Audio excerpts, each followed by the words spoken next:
while we get the questions queued up, let's bring in our athletes, and we'll start with the number 1 seed, Josh Silveira. Josh, of course, just a few weeks out at this point. I imagine the anticipation is really starting to build for you on this huge opportunity. I know you're in the middle of training right now. So what's the energy in the room like for you there at American Top Team? Man, the energy here is always up. Everyone's always trying to get that fight in before the year ends. You know what I mean? So the energy's up. Everyone's trying to get paid. Everyone, is on a mission. Everybody's trying to get a fight in. So the energy is always good over here, man. This is the best gym in the world for a reason, so we're enjoying it, man. We're enjoying camp. Fights November 24th, fight camps right now. So we're in the moment. I love it. Now listen, Josh, as long as you fight, you're going to be asked about your dad. And I know you're just fine with that, right? He's a legend and you're happy to be associated with him. But I wonder, what's his energy like, right? Because he's coached a lot of world champions. He's been in a lot of big fights, but not that involves his son, right? So can you sense like any different energy with him, any nerves, or is he able to keep it, just the way it is with every other fighter in the room? I do sense some energy. Obviously, he's my father, but man, he's calm as a cucumber, man. This guy, he keeps me focused. He makes me remember that it's a PFL season. We're fighting for the World Championship, but we've been on this road for a long time now. The weapons are sharpened up already. They're already ready to go. We're just trying to do some fine, sharpening, and we're ready to go, man. So he keeps me focused. He doesn't keep me antsy. Sometimes, the fight game is a crazy world, man, mentally, physically. So he keeps my head strapped on my shoulders, right? That's awesome, man. Josh, last thing I would ask for you, your rise here in the PFL has been so fast, right? It's been this incredible ride to the top, but I mean, it's a lifetime of work, right? I mean, we've talked before, you grew up on the mat. So if anybody thinks it's just this time in the PFL where you've risen, no, they're not looking at everything that you've invested. So what would this mean for you, this victory, this championship? Because it's kind of a lifetime of work, right? Yeah, man, this is a lifetime of work. This goes back all the way to career day in elementary school when they want to be an astronaut or something like a doctor, and I was saying cage fighting before MMA was even a phrase, vale tudo. That's what I was telling people back in the day. Vale tudo, anything goes. That's what I want to be. And it went from being kind of silly to people to becoming holy shit. This guy is actually doing it. So for me, there's always two things that I knew was true in life. I knew that no matter what anyone says, it doesn't, who gives a shit, and I always believed in myself. I always believed in my goofy character, my goofy self, and just knew that I was in line for a long time for this moment, waiting patiently, waiting for my moment, waiting for this opportunity, man, helping a lot of guys. Before I was here, I was helping a bunch of guys in the UFC, a bunch of guys in Bellator, helping all sorts of guys from around the country. I paid my dues. Conan didn't just sprinkle some fairy dust, and now I'm Peter Pan and I could fly now or something like that. So we're happy, man. We're happy, and it feels right. It doesn't feel like I got here by luck. It feels good. That's awesome. Awesome. Thanks for the time, Josh. Appreciate it. We'll have some questions from the media coming for you. I also want to welcome in, of course, number 3 seed, Impa Kasanganay. When you talk about journeys, Impa, I mean, you had that nightmare stretch of your career that's now turned into an absolute fairy tale, right? And here you are trying to complete like the movie story ending. So what's your emotion like right now, a few weeks out, man, knowing how great this ride has been to get to this point? Well, one, thanks for having me on. I'm at peace, man. I respect Josh a lot. I'm doing what I love every day. I'm blessed to be down here at Kill Cliff, blessed to be a fighter, be a warrior. This is what I'm called to do. And, looking forward to claiming this victory, looking forward to fighting one of the best fighters in the world. Like, I'm honored. That's where I'm at. Yeah, like you talk about like a fairy tale movie, all that stuff. And I think this is just my journey that God has for me. So I'm dialed in, ready to go, looking forward to the 24th and just taking it day by day. I love it, man. As you said, part of Kill Cliff FC, another incredible gym as well. Now, incredibly, your 5th fight of the year, and I know you welcome the activity, but I do want to ask you, how much of your training camp has been centered around maybe preservation of your physical condition, considering all you've already put in this year, or has it been altered at all? Is this just another training camp for you? We've been refining, getting better. We just keep moving forward, right? It's been a great year. I love staying active, so it really fits me and fits who I am.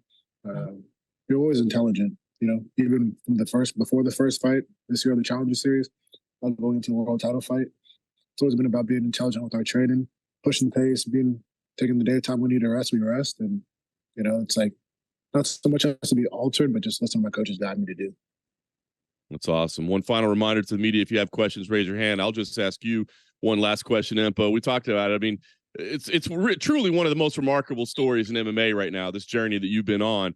So, I mean, what would it mean for you to finish it out, you know, to go all the way and to not just get here, but to secure this championship and cap off this year that you've had? What would it mean for you? No, man, when I get it, it'll just be an affirmation of faith, right? Like 24 years old, step out of accounting, leave college, you know, just praying about it, watching a fight on TV, like, no, I'm called to fight. MMA is a crazy world, right? So it's cool to be there for people. It's cool that I can go after a dream and just have that faith that it's all coming together. Getting this title is an opportunity to change my family's life and all that they've done for me. Parents coming from Congo to here. Yeah, it shows like when I got knocked up by Buckley. Funny enough, I met Josh on that flight on the way to fight Buckley, right? And Crazy. I gotta say, like, you know, it's cool how this world works, right? Like, one of the most respectful guys, one of the coolest fighters out there. Always watched him, just seeing him go.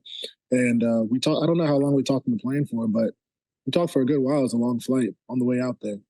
And you know, I told people after that fight, like, play that highlight as much as you want, but when I get my first world title, play that highlight too.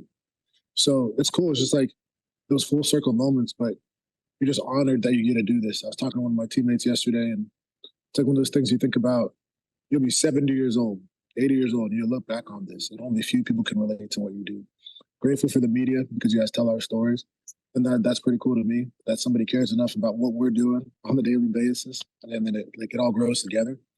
You see PFL growing, so it's just a culmination of just like keeping the faith and just saying like, okay, like look where we are now. And also, it's a challenge to keep going, do it again next year, and then keep going forward. Like, yeah, make a staple. Don't get settled. Don't get complacent. Not just, you know, like you don't overlook a guy like Josh. You know, he's a very good fighter, and those are the fights that you want to become a champion. And so it's like we're dialed in. That's what's cool to me. I love it. Two great stories, two great fighters behind the scenes. For anybody that doesn't know, two of the nicest human beings you'll ever meet. I hate that you guys have to fight, but it's going to be an amazing fight. Let's turn it over to the media now, and Tony, I'll let you handle things from here. All right, Gabriel Marias. Hey guys, how you guys doing? My name is Gabriel Morales from the MMA space. My first question goes to Impa. You won a contract in the PFL Championship Series, and now you're about to fight for $1 million. Like it was said before, this is one of the greatest Cinderella stories in MMA right now. You got it, my man. Gabriel, you muted yourself on accident. Oh, I'm so sorry. There you go. I'm so sorry. As I was saying, how does it feel right now that in this moment, in the 24th, you have a chance of fighting not only for a world championship, but for $1 million? Go ahead. Yeah, so thanks. Nice to meet you. Man, I'm grateful. And I've always wanted to be dialed in and claim that one day I'll be a world champion. It was not a matter of if, it's a matter of when. So to be rewarded with $1 million, that's a bonus, like the cherry on top. It's an awesome opportunity. It's a turning point in my life where I can make the right opportunities to reinvest in myself, reinvest in my team, people around me, the kids at the gym down in Miami, the boxing gym, my teammates here. Like, it's a cool opportunity that I get to be this young in my life in the first $1 million. And, you know, more importantly, becoming a world champion, right? Money comes and goes. You can make it grow. You can lose it. When you get that title, it's like you always have by your name that you're part of history in a special way, right? There are many millionaires in the world. There are very few world champions. That's what's cool to me. So it means a lot, and it's just an opportunity to make the proper and correct decisions to change my life. I've had times in my life where I had a lot, and I've had times in my life where I've had nothing, you know, whether I was sleeping in my car, being on the farm in the yurt. It's just those things you just kind of like, money comes with it. And I'm grateful to be in an organization like the PFL that provides that opportunity because I love to fight. Like I said, I'm 29, started training when I was 24, and now I get this opportunity. Just feeling gratitude. Thank you so much. If I can ask a question to Josh. Yeah. Okay. What's up, man? So you're on a 3-fight win streak. Last year you lost in the playoffs, and this year you are now fight for $1 million. What is different from last year? What is something that you are bringing to the table that's brand new? What is this new Josh right now? Man, I think, it's just overall, it's just kind of that's just a loss sometimes, man.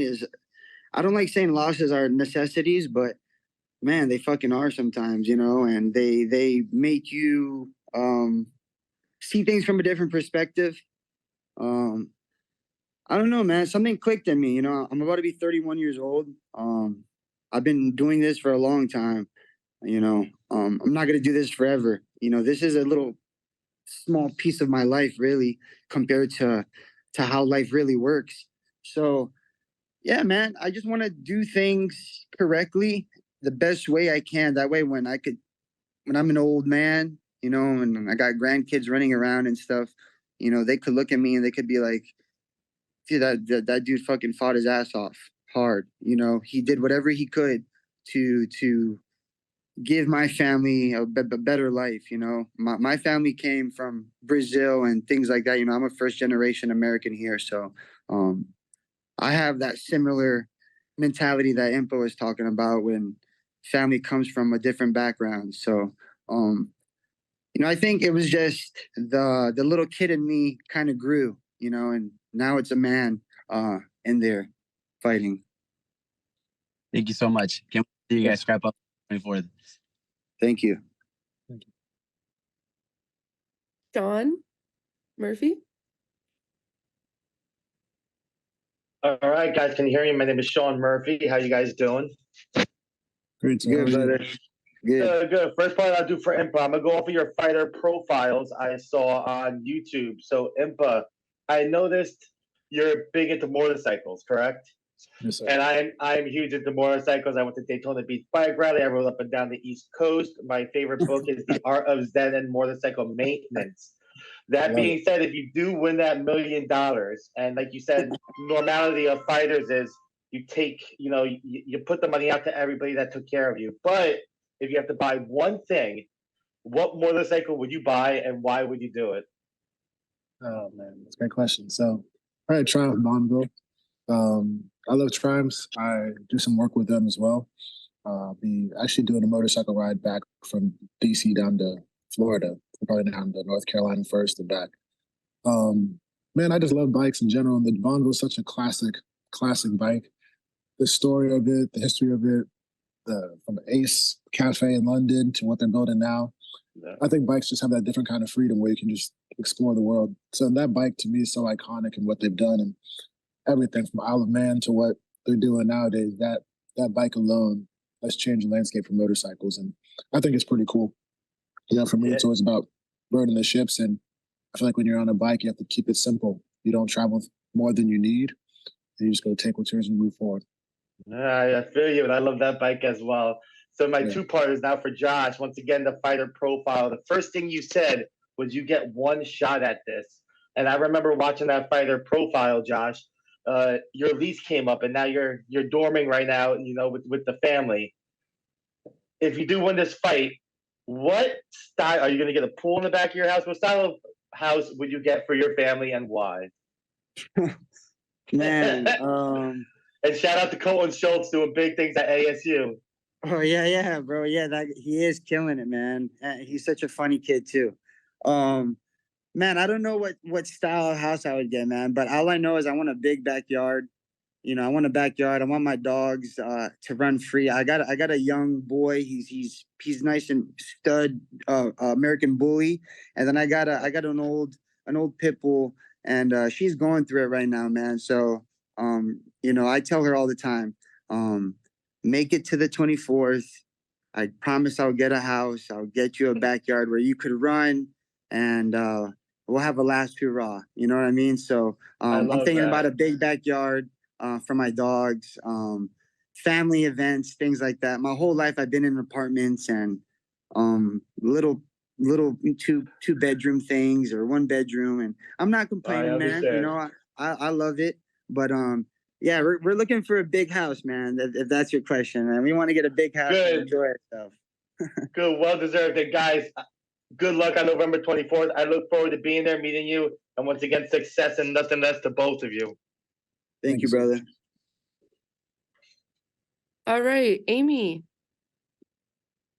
Hi guys, this question is for the two of you. So listen up. I know as media, we always want a highlight reel kind of trash talk line. We're not getting that from you guys, clearly. I'm wondering instead, you know, there's a lot of hate in the world right now. Can you each give each other a compliment that doesn't relate to fighting? Yeah, I could. I think he has a cool name. Impa Kasanganay. That's a pretty cool name if you ask me. That's what I'm telling everybody. I was like, yeah, I'm fighting the guy with the cool name. Just look at the guy with the cool name on the fight card. Respect. I'll take that. Great question, Amy. Thanks, Josh. I like your mullet, man. It's clean. I knew it. I knew the mullet was coming. I knew. And on top of that, you know, much respect to who you are, who you've been, and it's an honor. It's cool to see like you and your dad doing what you're doing. I think that's a real special bond. So much respect for you, because you know a lot of people, they try to go their own way and they push their family out the way. You know, yeah. And I admire that about you. So respect to you and your dad doing this together. No, I appreciate that, man, and respect to you too. I know you've been on a tough path. You mentioned earlier us running into each other in Abu Dhabi. You know, it's kind of crazy how things connect again. You know, so ever since then, you know, I knew you're a nice guy. It's pretty genuine dude. So appreciate it. Respect. Thank you. All right, Ronald. This is Ronald E. Smith. My first question is to Joshua. We're just hearing this whole call of you guys showing but love for respect for each other. But I just want to know from you, even with all the respect you have for him, how then when you're standing inside the cage with him, you have to turn the switch to fight, because in the end of the day, the goal is to win it all. So like, how would we be able just to feel that way? Yeah, man. No, the goal is to win. You're absolutely right. You know, you're absolutely right. I'll give you a good example of how I'm gonna feel on fight night. I'll give you a story about my father. You know, I always give my dad a phone call before big fights. And if you guys don't know my dad, he basically helped Amanda Nunes grow into what she has done. So Amanda Nunes versus Chris Cyborg. I give my dad a phone call. I said, win or lose, I'm proud of you. I'm proud of what you've done. The guy answers me. He goes, fuck that. We don't come here to win or lose. We come here to win. And that's what we're doing. So I'm not going to tell her that. I'm not going to tell her I'm proud of you and all that stuff. So to answer your question, that's the way we think on fight night. That's the mentality we have. We're here to win. I have mad respect. I love it. But yeah, we're not doing this win or lose stuff. You know, we're not this nice person stuff. On fight night, you know, we're here to get things done, man. This is the reason why I've been doing this for so long. So yeah.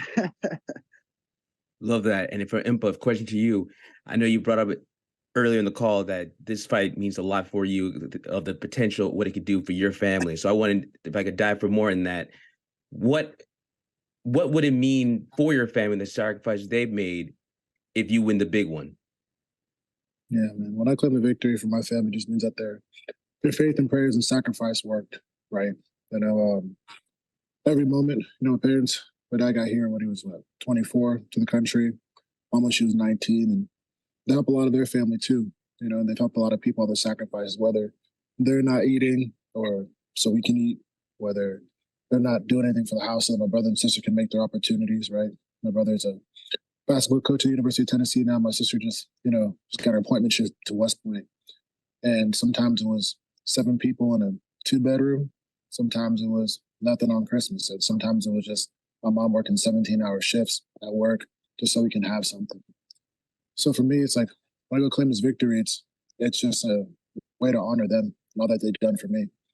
You know, I'm not fighting to win. I'm not fighting to get it. You know, my faith, it's like we already won. We fight from victory, and that's what it is. So it's not like it doesn't have to be. You know, to answer your previous question, it's not like because I do care about Josh and I think he's a great man. It's like I have a job to do. This is my mission, and you know, I go there and I go complete that, and that's all it is. It doesn't have to be personal. I'll be my best friend in there. That's it.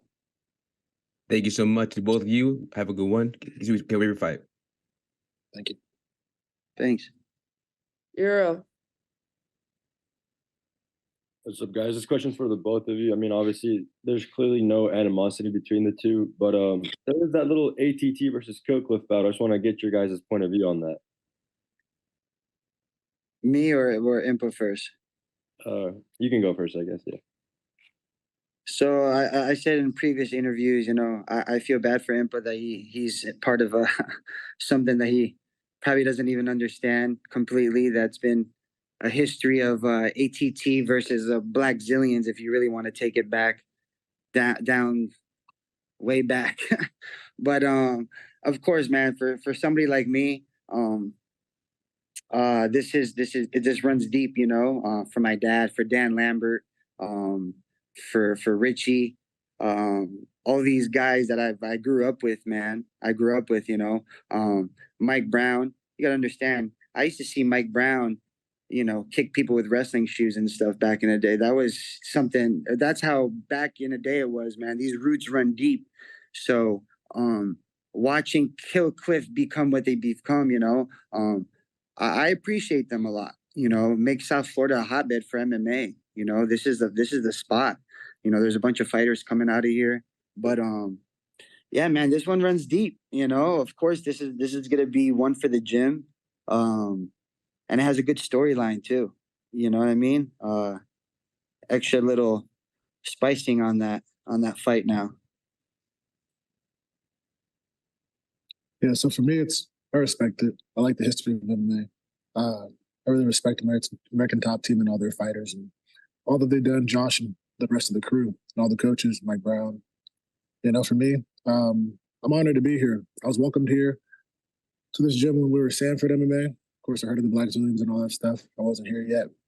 But, you know, watching MMA, watching the history, watching my love for fighting, warrior culture, it's cool to see two great camps go at it. And to fight the son of one of the head coaches, I think that's a big honor. For me, it's like, I don't get distracted by all that. Like, to me, it seems like it's smoke and mirrors to me.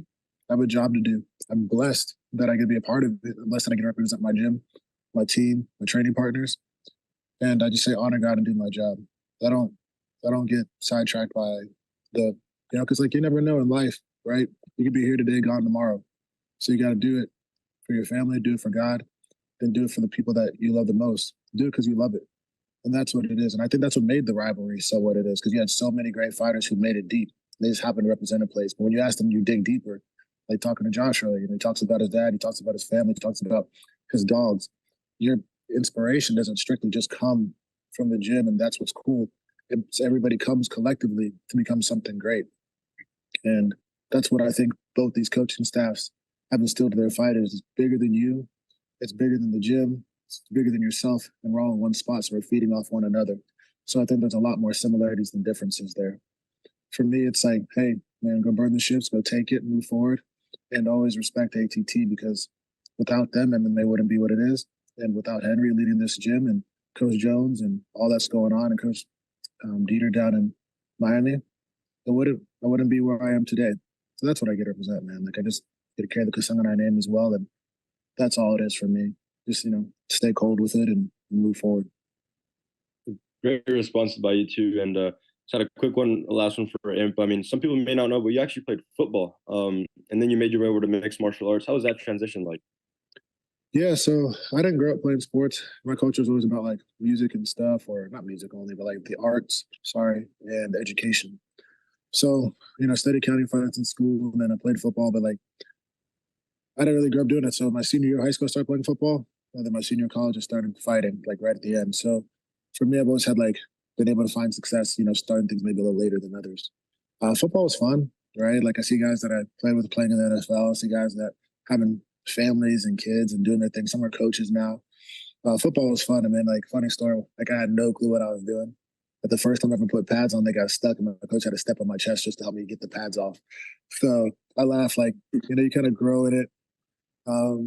College football is probably some of the most fun. A lot of opportunities to grow in life and meet people and connect and just learn life lessons and just getting there on the field and just battling out with different people that I'm still friends with till today. And when I was in my JUCO in New York, like having 9 guys in one room, now we all stay in touch, try to catch up at least once a month. It became a family and a unit, and just so many things I got to learn about myself, and so football brought to me.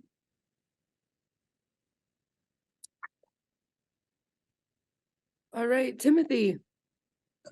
Hey, how's everyone doing? Tim with Brandon Media. So the first question is going to go over to Impa. So Impa, at what point did you transition mentally from working in accounting to wanting to become a professional fighter? Because that's a major transition. You have accounting on one side, which could be quite boring, relative to fighting. So, what was that transition like, and when did you make the final decision to actually make that, that leap? Yeah, so I graduated college. I was in this internship with this financial technology company in Charlotte, North Carolina. And, I was like, I had an amateur fight, like 3 weeks training, and like, in order to pay for the gym dues, you got to fight. So it's like, whatever, I'll fight. I was grateful I won, I claimed that victory. And then I was talking to my coach Jimmo, when I was in North Carolina. I said, hey, like, I have an opportunity to get my CPA, MBA, and move forward. Or I believe I could do something special with fighting. And he said, hey, you can do accounting forever, but you can't fight forever. And that's what, 2000, late 2017, maybe early 2018. And I was like, okay, cool. Let's go do this. Let's go, go do something special and go get these victories and first world title and all that stuff, and just set high goals, expectations to be great. And that's all I did. Never look back. So you never looked back, even when you went through your lows through the UFC. There was never a point where you were like, man, I should have stayed in accounting. No, man. Like that Monday after I got knocked out by Buckley, man, I was back training that first day of the week. My coach had to kick me out the gym. It didn't matter. Like I just look at you move forward always. There was never look back because things are hard. You just move forward. You got to have the faith and to see yourself where you're going to be. It wasn't a matter of if, it's a matter of when. And look where we are today. And that's all it was. I didn't have to. There's some things hard, like you make an adjustment. Yeah, like I've opened different businesses, and I'm grateful that I have that now. But you learn from those things. And Josh, alluded to it earlier. Like he didn't really look at that loss as something. It just helped him grow up and to become a better man. And that's what it did for me too, right? All that stuff that I went through and all that. Like I don't want to take the easy route. I would never be here today. And I think that's what you need to become a champion. Absolutely. God bless. This question for Joshua. Do you prefer Josh or Joshua? Whatever you want, man. It's all good. Yeah, we'll call it Josh just to keep it simple. Who's the training partner at ATT? Because we all know ATT has a bunch of just savages and monsters just lurking around in there.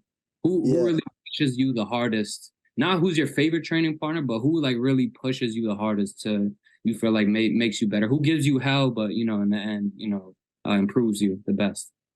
Man, there's a list of people who give me hell, man. The list goes on and on. But names off the top of my head that's been helping me for this camp and a lot of the season as well. We have the champ Johnny Eblin. We got some rounds in yesterday. That's always a blessing to get rounds with him. He's an amazing fighter, man, Johnny Eblin. And then we have Austin Van Ford, which is a damn tank. He's been helping me a lot.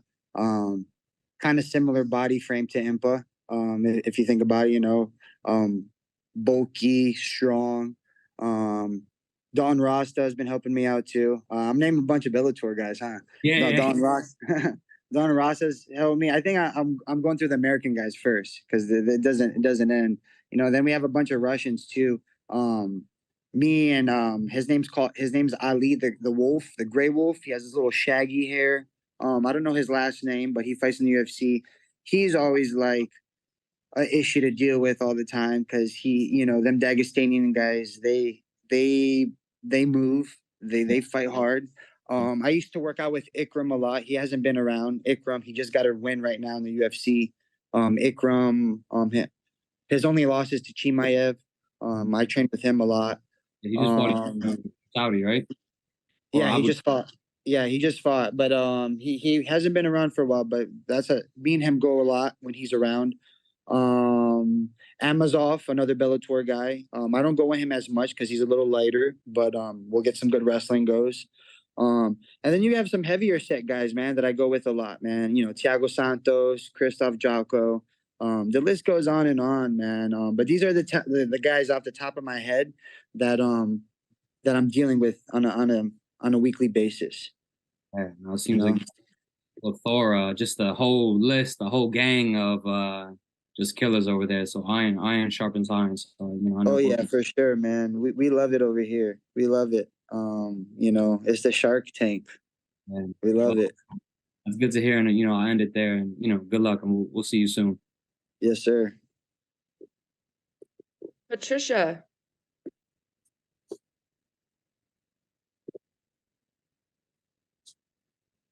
Sorry. Hello. Hi, I'm Patricia. Nice to meet you guys. Impa, as a fighter, you're very accustomed to overcoming physical challenges. Can you talk about a non-physical obstacle you faced that taught you lessons in perseverance and resilience that will help you in your fight in Washington? So you're saying asking one that's not related to fighting, correct? Yes. Yeah, so lived on a farm for about a year, and waking up in the morning, feeding the cows, corralling them. It's like just having that consistency, right? On the days you feel like and the days you don't, right? Like fighting a blessed career, you love it. You get to do what you love. Like you don't fight in underwear for a living, pretty much.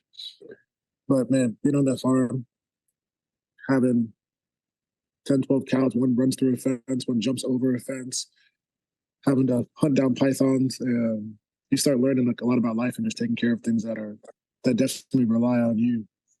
So it was cool living on that farm because I realized in order for it to go, somebody has to love every animal on that farm, from the cows, the sheep, the pigs, chickens.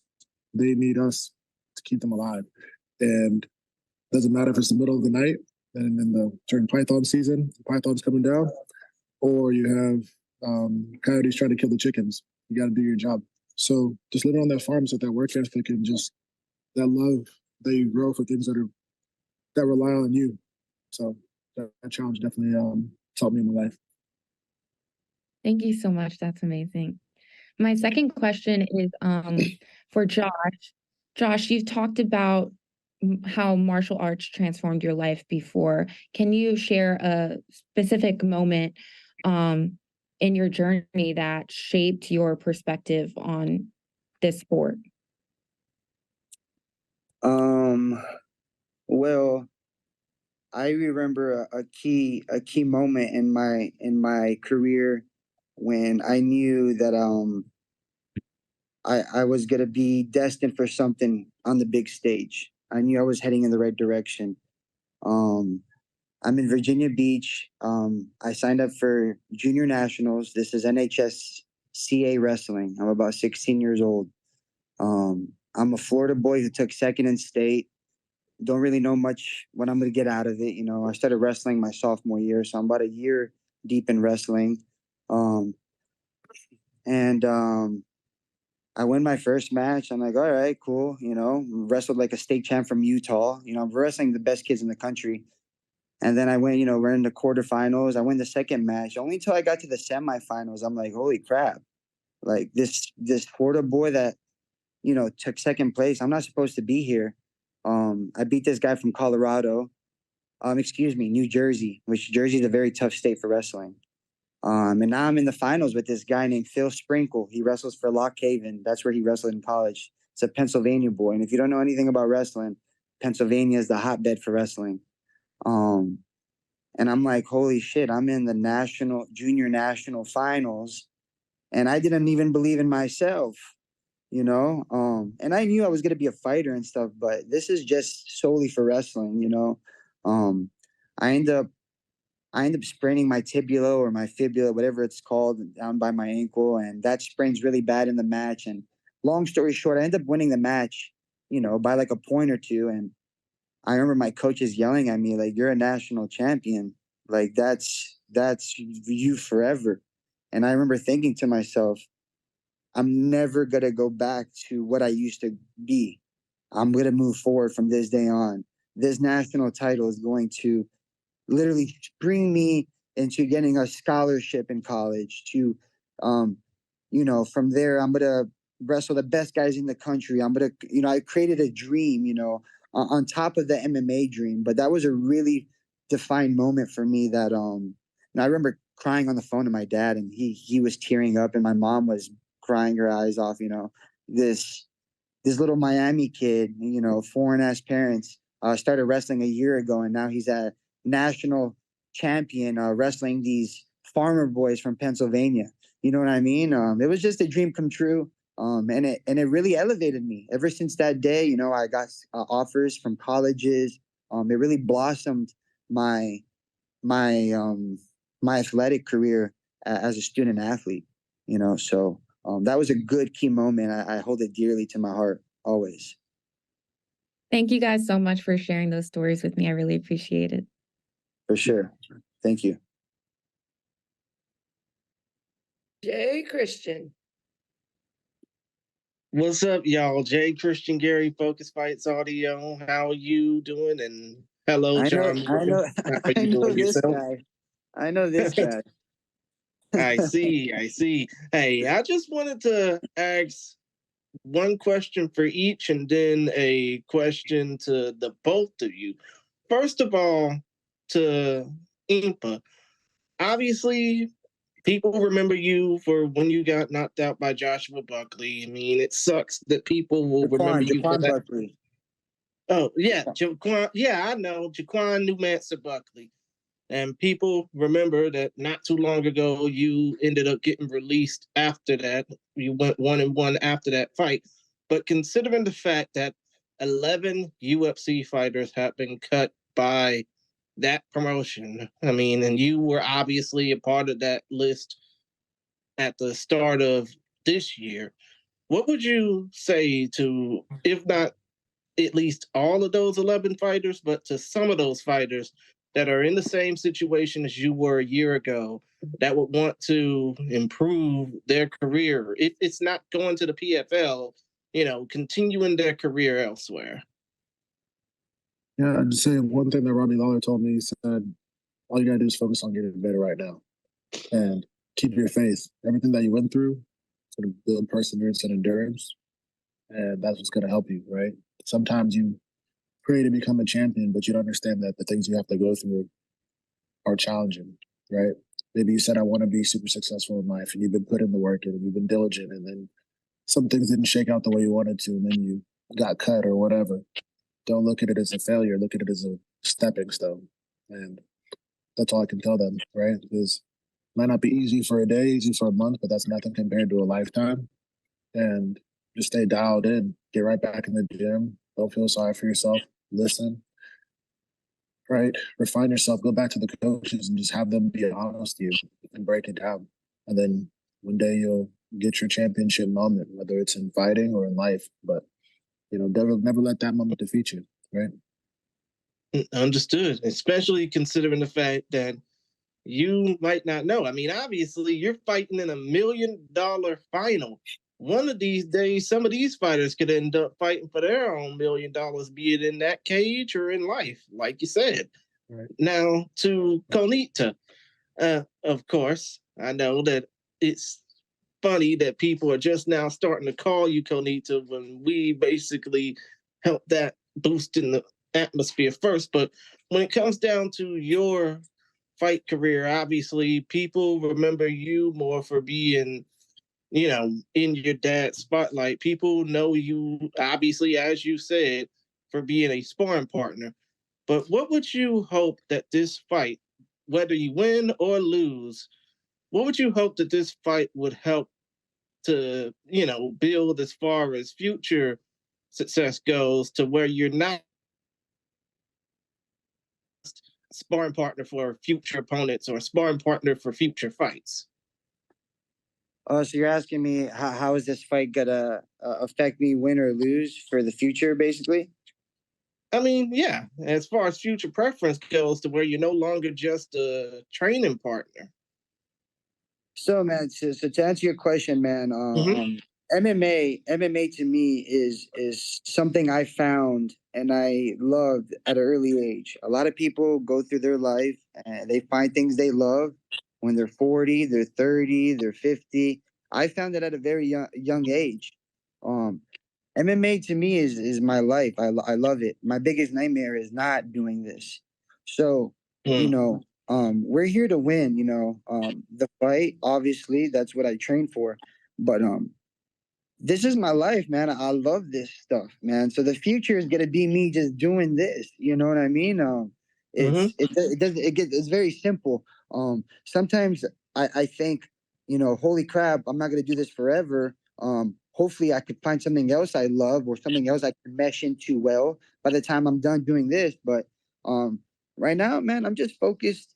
I'm about to be 31. I would like to fight till I'm about 42. I know that's pushing it, but 42 is a nice age. I think I could get some good quality fights, man. Maybe towards the end, do some celebrity fights. I don't know, man. This is what that seems like. That's the path everyone's taken. But PFL is a great organization. It seems like they're only going up. So I'm excited, man. I'm excited for this $1 million, and I'm excited for the next 10 years of my life. Fighting MMA. So. Yeah, man, to answer your question, I just love this, man. Everything I do in my life is associated with MMA. Whether I go eat somewhere, I ask myself, how is this going to better me for my career? Or I go somewhere, or anything I do, there's an MMA tied into that question or that statement. You know what I mean? And that's just how I live my life.